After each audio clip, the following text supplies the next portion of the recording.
Hey guys, welcome to a new video. Today I'm going to be using these slides here to kind of show you some information, a red pill if you will, on some hidden things that I've discovered that I haven't really seen anybody speak about when it comes to Redbubble and Teepublic.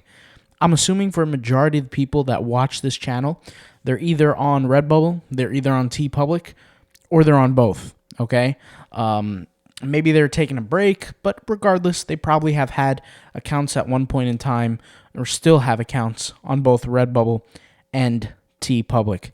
Before I do, I just want to go ahead and give all the viewers on this channel, everybody who consistently watches, a shout out. I've been trying to create some, I guess you could say, esoteric kind of videos in the past few days, and I just want to give you guys a shout out.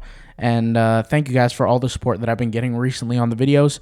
And if you guys have certain requests on certain videos, you know, if you want to see something, I don't mind making it happen. I know that I am planning to do a series to teach you guys how to create blogs for your print-on-demand businesses, whether it be having your own website or even if you sell on a marketplace platform, because it is really, really powerful. And it is probably another red pill, if you will. But with that being said, let's go ahead and hop into today's video. So to be clear, guys, the concept of the red pill or a red pill it comes from the Matrix, right? It comes from the movie The Matrix. And if you're familiar with the Matrix, you have a Neo, which is this dude over here, and you have Morpheus. And basically, I'm going to give you guys a very simple, breakdown. Is basically Morpheus is giving Neo the opportunity to take the red pill or the blue pill. And the blue pill is just simply, seeing the world as basically what you want to see it for. The red pill is seeing it for the truth that it is, even if it is not necessarily a flattering truth or a happy truth or a truth that you want to necessarily be a part of. So I'm going to give you guys a red pill today. And the nice thing about the real world, and not the Matrix, but when you get these red pills when it comes down to print on demand, the only thing they can necessarily do is help you make more money and at the end of the day, produce a better result. So what I'm going to do is I'm going to increase or enlarge the size of my slides here, and I'm going to go into this. And I really have two concepts for this video, so I promise this won't take a long time, and I'm going to go into them. So the first concept is retagging, and the second one is adaptation. And I'll explain exactly what I mean. I know that might sound weird, but let me explain. All right, so the retagging concept came from the influence of including this in the video, came from somebody who literally emailed me a few hours ago. And he was saying, like, basically, he was retagging his designs on Redbubble, and he hadn't seen any impact. They're basically exactly where they once were, or they're maybe even gotten worse. When it comes down to Redbubble, right, when you create a design, and I'll use this design as an example, okay? You guys all seen me create all the tags for this design live, and I think it was right here. Yeah, it was right here. This was the video, okay? So 2 days ago, the video was posted. It's the gold mine video.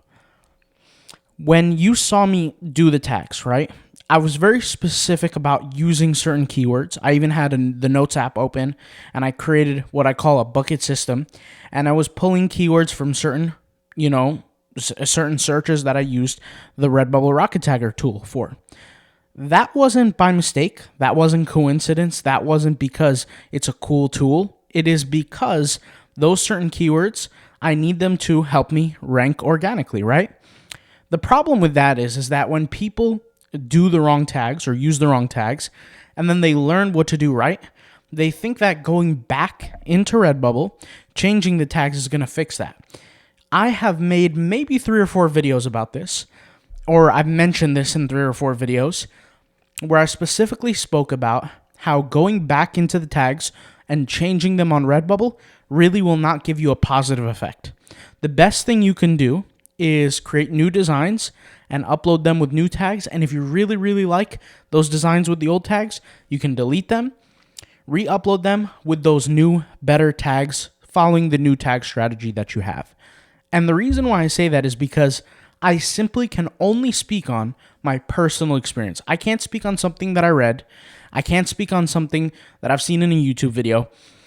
I can only speak on my personal experience, and uploading over 50,000 plus different designs on Redbubble manually, I can tell you that from what I have seen, Redbubble does not take, or is not too keen, too nice on designs that need to be retagged, from what I find. Now, Teepublic is a little bit different. Now, to be clear, Teepublic and Redbubble are owned by the same company, which is Redbubble. Redbubble acquired Teepublic. But the crazy thing is, and this is where my next portion of conversation, adaptation, comes in, is that Redbubble is actually adapting to some of the algorithmic concepts to that of Teepublic's.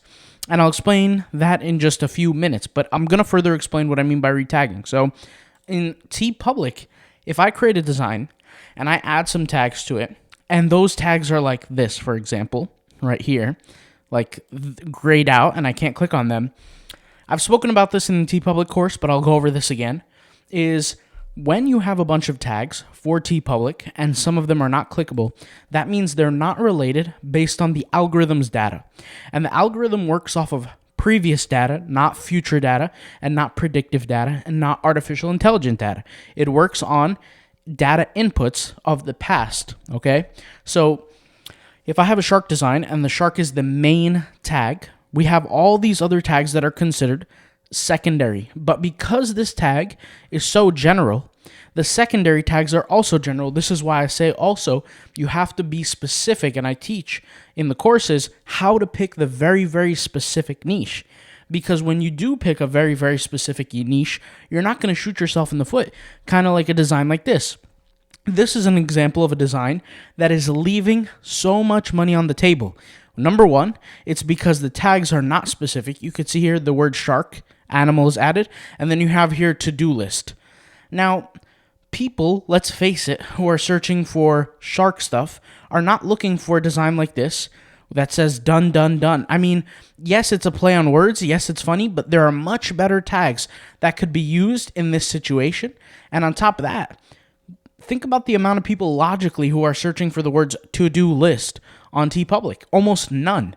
So the main concept of this design, because of its tags, throws the design, which is a winning design, a good design, a clever design, in the trash. This design could make so much money, and money is being left on the table. Okay? It's being left for the owner not to basically take advantage of.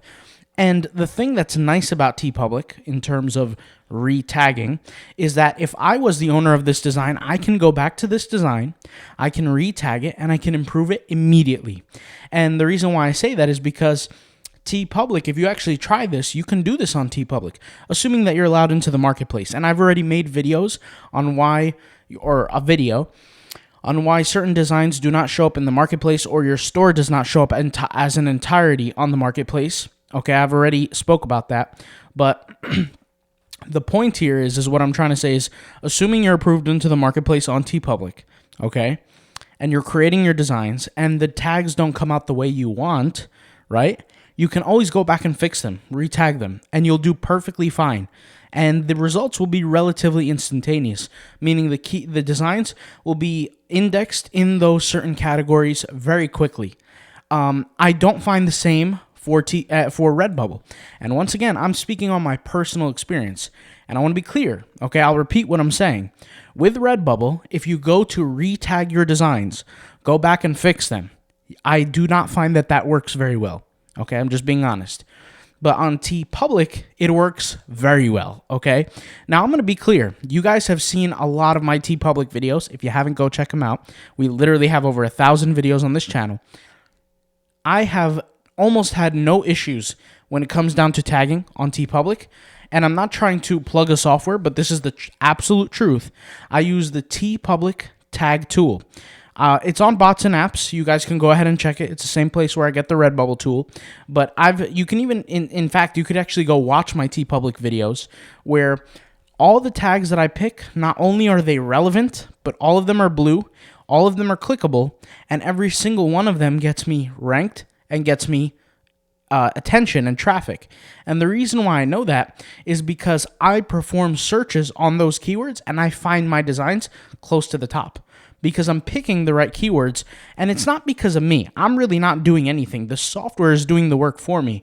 I personally would not be able to understand the algorithm to the point where I can just imagine the right words. I'm not a machine, but the machine can do that. Does that make sense? So in terms of retagging, this is a red pill that I think a lot of people really need to understand. And the next concept here is adaptation. And this is another thing that is crucially important as a red pill. And it can help you predict future success and, more importantly, predict future behavior that contributes to success. And I'll explain. And this is personally my personal experience. Once again, everything I'm talking about, it comes from my experience, not from something I read in a textbook or watched in a video. Because honestly, I don't even see any creators talking about this kind of stuff. But regardless, I have seen Redbubble take on more characteristics, more changes, more initiative action that closely resembles that of Teepublic's than any other platform. And I'll explain. And it's really not a surprise because Redbubble owns Teepublic, but things like, for example, when you create a Redbubble account, okay, what happened in the past? In the past, when you created a Redbubble account 2018, for example, you created an account, guess what? You were perfectly fine. Your images would go live almost instantly. Your designs would go live. You didn't even have to fill out your payment information. They would still go live. Everything would be fine. There was pretty much no review process for your designs. And there definitely wasn't an account verification or a phone number verification. But now they're implementing these things. What they're doing is they're creating these walls of invisibility, right, to success. Redbubble now. And Teepublic has always had that. Teepublic has this approval system. For you to create an account on Teepublic and get your designs in the marketplace, there has to be this approval process. Now, you don't always have to reach out to them for this approval process. There's definitely been some of the students in my Teepublic course who didn't have to do that, okay, to be in the marketplace, but some do. Some have to have that. My point is, and that's not even the point of the video, the point is that there are individuals that are not automatically approved in the marketplace in Teepublic. In fact, most by default are not, okay? With Redbubble in the beginning, right, most were automatically approved, unless you got your account deleted like in the first day or something, which was honestly rare back then. It was automatically approved, but that's actually changing, and it's becoming harder and harder and harder to create accounts consistently on Redbubble. And I actually saw this years ago because I specifically said on these videos, a lot of people said, well, what's the point of creating a new account every single month? Do you guys remember that last year when I used to say I'm creating an account in the videos? I used to say I create a new account every single month, and every single month when I'm working on that account, I post as much as I'm allowed to, which at the time was 60 designs a day, every single day to this account. And then once the month is over, guess what? I'm onto a new account and onto a new account and so on. And part of the reason that helped me was I actually saw into the future predictive behavior based on Teepublic is that it is going to get harder to create these accounts. And even though Redbubble says you can have as many accounts as you want, I'm guessing there's going to be a period of time where they don't allow that. And the reason why I even thought of that in the first place was because if you look at Teepublic, if Teepublic is creating these walls of invisibility, not allowing you to do certain things immediately, that comes down to what? It comes down to money. Why wouldn't they, right? It's because it costs them money when you upload designs to their platform. You might say, well, aren't I making the money? Yes and no, right? If you create garbage designs, which majority of designs on Redbubble are garbage, I'll just be 100% honest. When it comes down to tagging, when it comes down to design, it comes down to all these things, most are garbage, okay? What does that do to the company? That charges them money, costs them money, and it makes them nothing because they're not going to make money off of that design, right? And you might say, well, how does it cost them money? You got to think about it. They have, let's say, 120 products, okay? Or 119 or something like that. Backpacks, t-shirts. That is without counting the different SKUs for each product. Meaning, like, if you have a t-shirt, I consider that one. But really, in reality, that's like 100, because you have the red t-shirt, you have the white t-shirt, you have the blue t-shirt, you have the active, the graphic, you have there's so many different kinds, right? And then you have sizes, right? My point is these are SKUs, okay? And every single product, every single SKU that you add with the design on it costs server space. And it costs processing power, CPU power for it to do that. Now you might say, well, that's not a big deal for me to add one product. Yeah, but you got to think about it in a larger point of view. You got to extrapolate things out. There's, let's say, a few million designers on Redbubble. There's over 50 million, at one point in time there was, over 50 million counted designs. I think it was like 56 million at one point. And so if you take that 56 million and you multiply it out by like the 2,700 SKUs there are, that is whatever 2,700 times 50 something million is. That is a ton of data. On top of that, you have the visitors that are coming to the website every single day. I think the max visitors that Redbubble had last year was like 36.5 million visitors in December, something like that, right? 36.5 million. That is so much money. It's insane in server costs, which actually causes a company like Redbubble to not even become profitable. They could make $50 million in a year. They're still not profitable. They're not actually making money. On top of that, they have employee costs, they have refund costs, they have fraud charges, they have so many different things they have to pay for. But the biggest cost is server costs, because all these people are uploading designs that are not beneficial. And so Teepublic, a way that they do that is they're selectively allowing certain accounts to enter the marketplace. And they don't necessarily tell you how they're going to allow you. They just say, we want unique designs. Whatever unique means. It could be good looking, it could be ugly, but they want unique. They just say, basically what they're saying when they use unique, that's like code word for saying, we are not allowing everybody to join our platform and we're selective. It's the nice way of saying, yeah, we're prejudiced, we're going to pick and choose who we want on our platform. That's what it comes down to, right? My point is that this prejudice nature comes from the need to keep costs down as much as possible.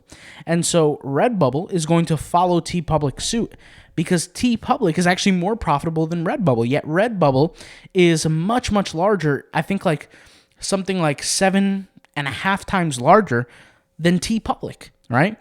And so when you think about that, you think Redbubble is much, much larger than Teepublic, but Teepublic is more profitable.